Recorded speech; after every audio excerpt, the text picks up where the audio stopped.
Yeah, it seems like the left kind of was crying has been crying wolf for a long time about racism, sexism, so that when the actual racists and sexists show up, it's kind of like, oh, they're probably lying. And it was the Yeah. same thing with the right kind of cried wolf about socialism, and now that the actual socialists are here, it's like, oh, well, I'm not going to listen to you anymore. I think things are going to get ugly, and I'm scared if I'm honest. So So, before the show, we were talking about how the CIA and the Soviets had various experiments in the spirit world during the Cold War, and they found some really interesting stuff. And what I was saying was that academia will take information that's not really valid and shove it into a pre-existing worldview. And then there's stuff that has much more evidence behind that just won't make it in. And the reason I said for that is that we confused what priest classes do with what scientists do. And every society has to have a priest class. And you look over history, every society ever is religious. And so when you remove religion, you end up with it kind of seeping into a bunch of other places like fan culture. People treat Star Wars like a religion, into science, into politics, etc. And so, an example of what's moral and what's factual, and they have to be kind of intertwined because if you have a worldview that's like you can't have a moral code that's completely separated from what the real world is. But for example, I believe war has to always happen. War is an inbuilt part of the natural order, where if societies don't have war, they grow weak and silly. But I don't think war is good. I'm not going to pretend that war is an amazing thing. And so there's that separation there of what's moral and what's true. And then we've removed that separation. And so you can't, when you're looking at the scientific truth, it gets conflated with what people want to believe.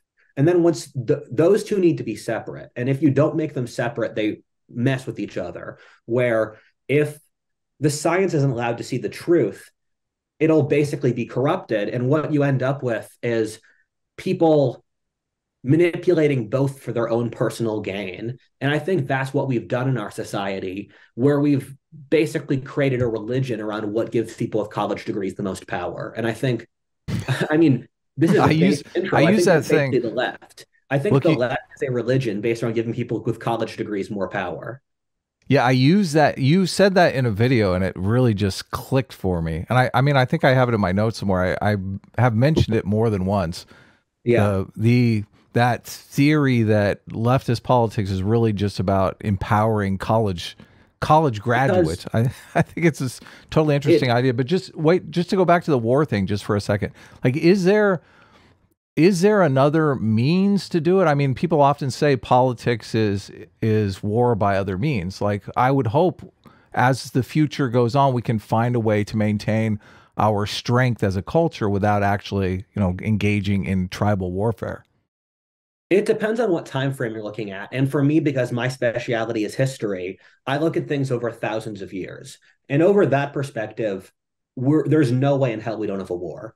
However, you can look at periods of like 100 years or 200 years, and there's not a war. And the only time in history where you don't have major wars is because one great power is strong enough that it's capable of making war uneconomical for everyone else involved. So the Romans, the British, etc. The Americans, let's be clear Exactly. here.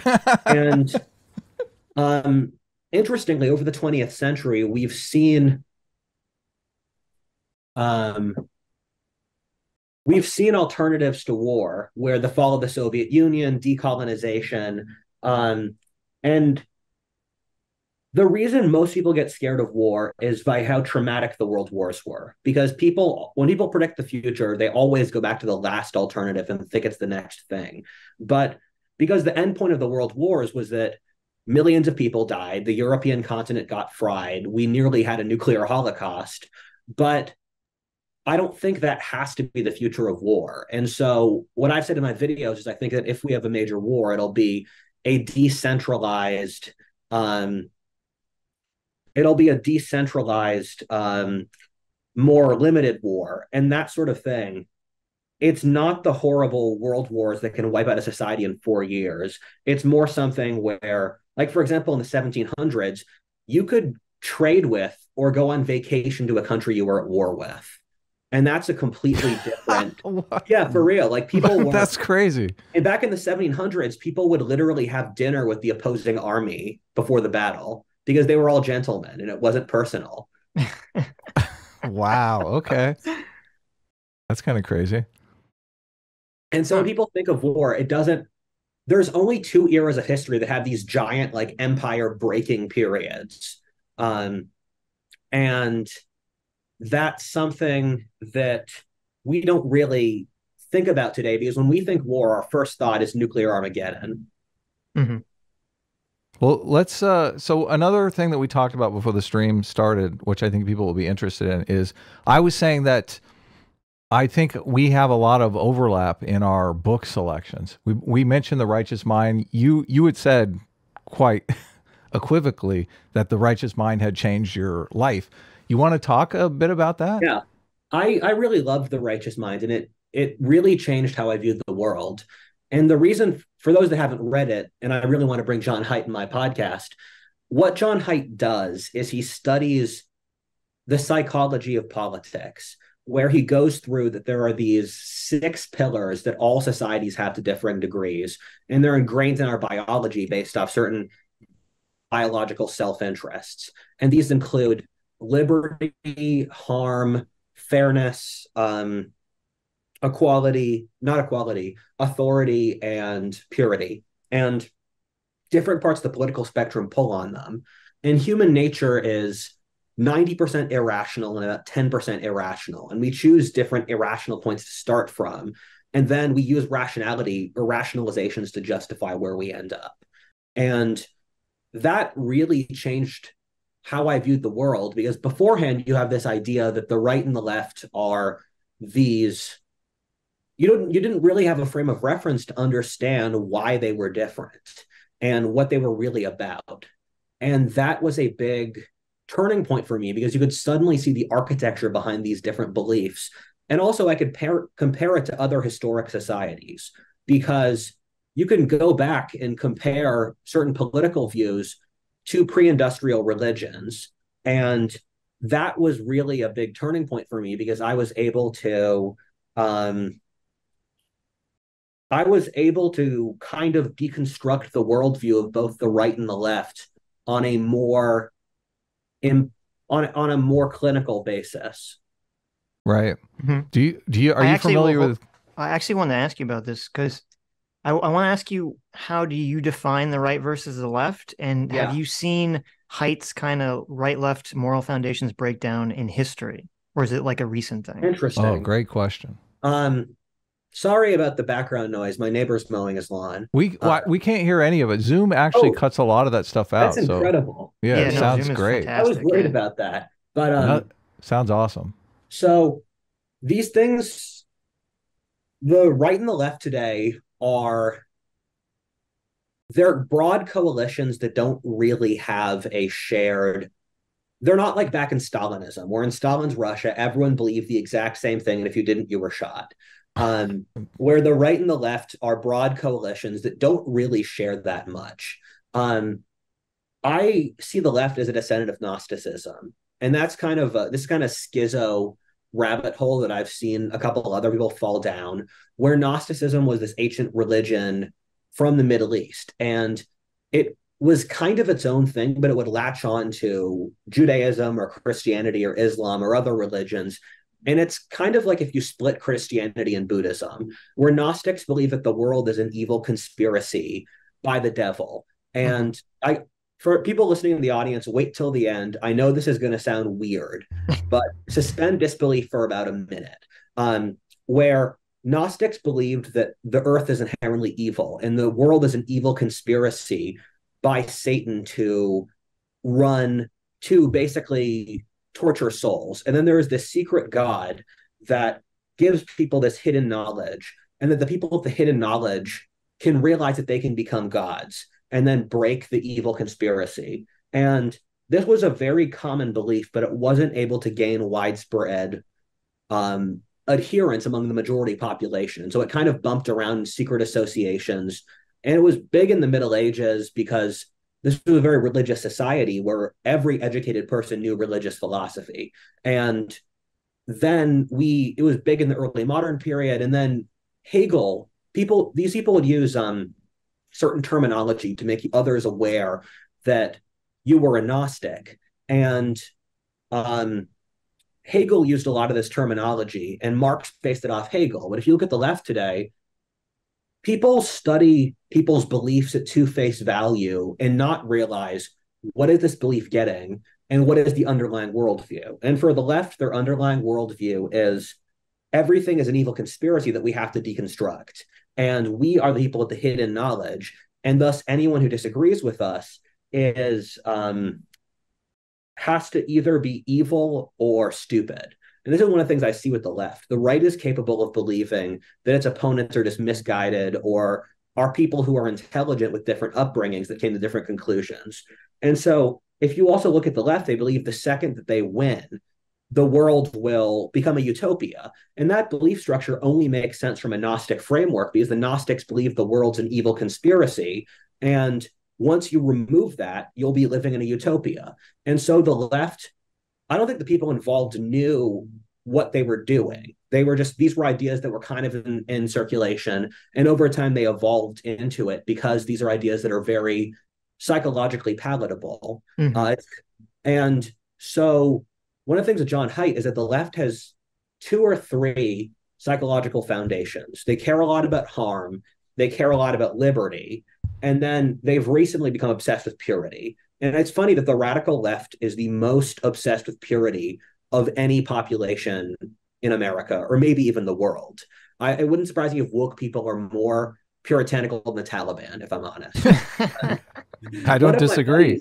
One of my buddies was captured by the Taliban, and wow, he lived with them for 6 months. And it was ironic where like having spoken to him, I would legitimately say that there are ways where woke people are more puritanical than the Taliban. Mm-hmm.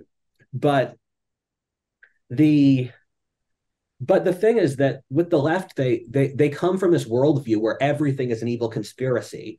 And that's just not the reality. I'm sorry, this is taking a long for me to explain, but the reality of the world is everyone is struggling for survival against a bunch of other groups. And people always try to find edges over other groups where, for example, from the left's perspective, men oppress women because men are brutal. However, if you look over the entire course of history, if men could have gotten a strategic edge by giving women, like by basically doing feminism 1,000 years ago, you would have seen feminism 1,000 years ago. And so the left doesn't see the world through any lens of practicality, which leads me back to them having a worldview that stems from Gnosticism. It seems like the right has adopted in a lot of respects the everything is a conspiracy now too, because it's like everything's the deep state. Yeah, it's sad actually, because I predicted the right going off the rails mm-hmm. a little bit ago, and we were talking at the tweet I released before, where I put out a tweet saying we're about a year away from someone on the right saying I'm unironically a fascist, and then having all the comments be based. Mm-hmm. And then the tweet went viral. It got 750,000 views, and all the comments are based I am unironically a fascist, and we're already there. It makes me sad because I'm a classical liberal. And I built a lot of my identity around that. And I love mm-hmm. freedom and democracy and all that stuff. And I saw this coming. I talked about it, and then it just kind of happened. And what happens because people feel so disempowered today because they're broke, they're depressed, they're lonely, they look for conspiracy theories to explain it. And I'm kind of scared to see where the right's going to go. And the right also does have, like, Nazism is also a descendant of Gnosticism. And the reason that both the far right and the far left kind of get that conspiracy worldview is mm-hmm. because once you remove traditional religion, you remove any sense that the world has order. And so once you lose the sense of order, you kind of jumped, like the next easy psychological jump is that everything's an evil conspiracy. And where I see the right going, the thing that scares you the most at where the right is going is the lack of empathy. Because for a lot of the right today, if you suggest like, hey, can we please be a little bit kinder about this? Can we please not go full barbarian? People will call you a cuck.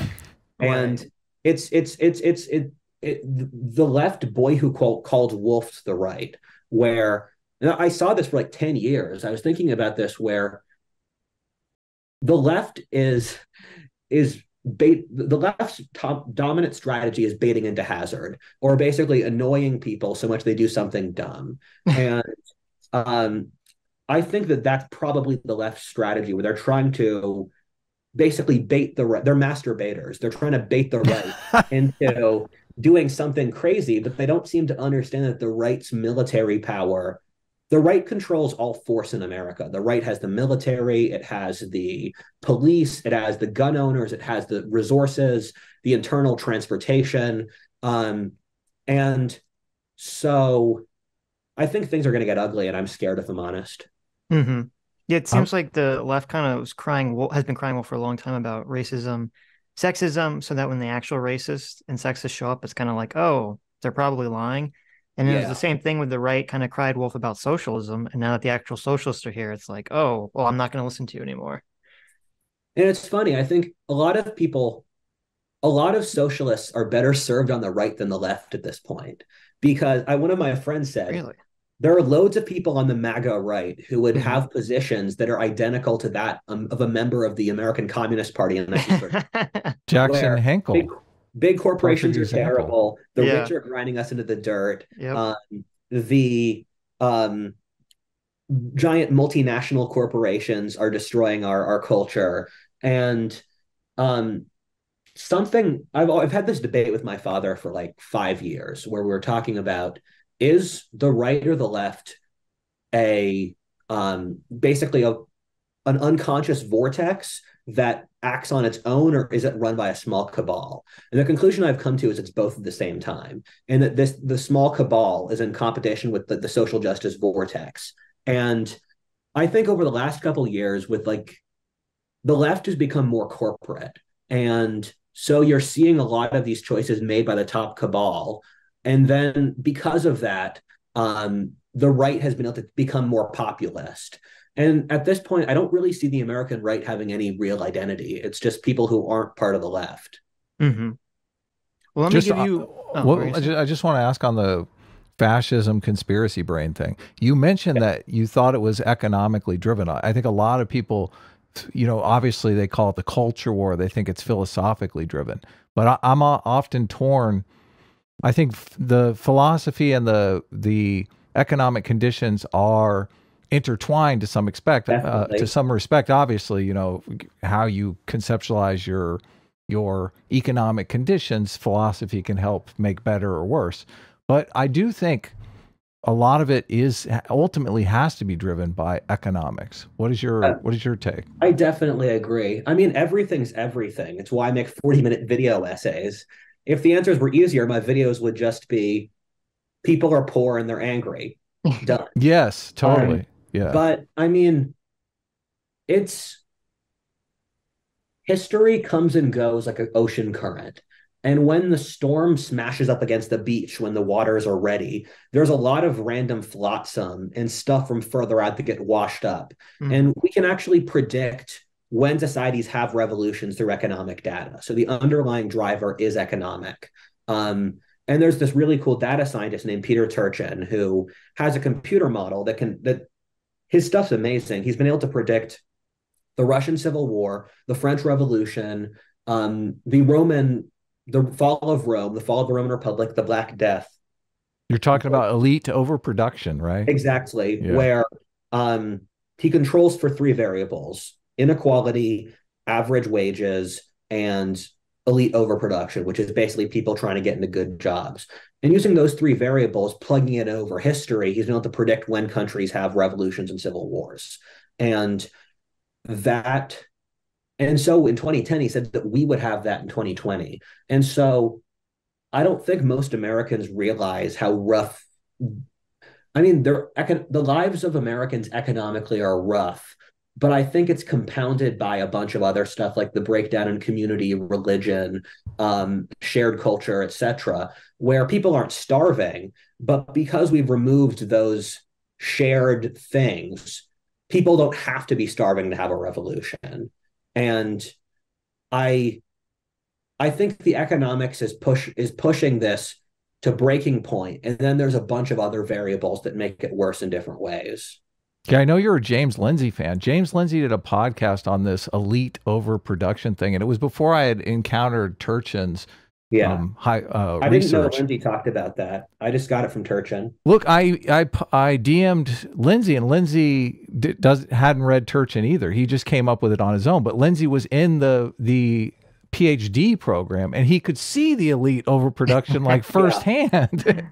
So he did this podcast. It was just such a black pill. I was like, all these kids are getting all of these PhD degrees, and there's absolutely no place in society for them. They're gonna be revolutionaries. It's impossible for them not to be.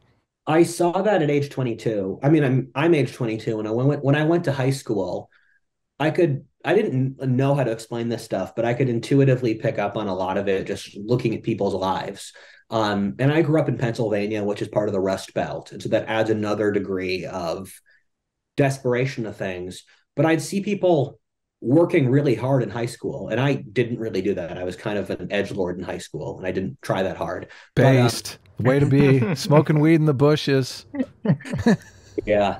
But I saw these kids, and I thought, you guys are working, because for a lot of them, they were working like 12 hours a day, 6 days a week, doing various stuff. It's like China level things. I remember seeing a girl break down in tears when she had an hour free in senior year because she didn't know what to do with that. And having an hour free was an existential crisis. So I was thinking to myself, and I heard all these stories of people out of college, you guys are working super hard, and I know there's not a payoff at the end. So why are you guys doing this?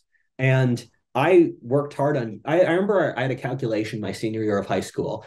I'm not going to be successful in the conventional route. And I developed 5 different things I could try to do as an entrepreneur because I knew I wouldn't make it on the conventional route. But I think there's this like awakening black pill among the population, especially people in my age, that they're just screwed on a bunch of different things, whether economically, dating, socially. Oh yeah, dating is a whole nother. Oh man, I actually think the dating, I call it the dating and the marriage crisis, is the #1 revolution driver today. I think it's more than economics, actually. Yeah, it's tough. Go ahead, Sitch. Well, was being on YouTube one of your plans, or did that? I didn't expect it. It kind of just happened. I never planned on being on YouTube because being a YouTube public intellectual wasn't even a career when I was high school. Right. And I remember I was rewatching iCarly, and I was looking at iCarly's live stream stats, and I saw that, and I thought, this girl in 2010 is supposed to be one of the top content creators. She would not be able to live off those stats today. And so that's just how fast the internet grew. And what happened was that I was stuck at home during COVID during my gap year, and I was just bored out of my mind. And I had around 60,000 subscribers, and I was still doing alternate history back then. Like, what if the South won the Civil War? Or what if the Nazis won World War II? And I just worked on my channel full time when I was stuck at home during COVID. Then I went to college, and my channel really took off my first semester of college. And I was making enough money that I didn't really have. I just looked at one of my checks in December of freshman year, and I thought, I can't stay in school. And I was working myself to death where I do my classwork and then I do my full-time YouTube job. And I wasn't an alcoholic, but I was drinking more than I liked to basically calm my nerves. And so and then I met one of my friends who was a digital nomad living in Mexico. And then he basically said, hey, Rudyard, do you want to drop out of school and move to Mexico with me? And so I did that. And I didn't decide to be a YouTuber until it was just my job already. Right. Interesting. Hi, you just listened to a clip from the Sitch and Adams show. If you like what you heard, you can listen to our live show right here on this channel on Sunday, starting at 1 p.m. Pacific, 4 p.m. Eastern. And if you want, you can super chat us. We read $20 and up super chats on the show and then do a follow-up stream on the following Tuesday where we read the rest of the unread super chats and interact with fans of the show. Subscribe to this channel right here to listen to the live show or to listen to more of our awesome clips.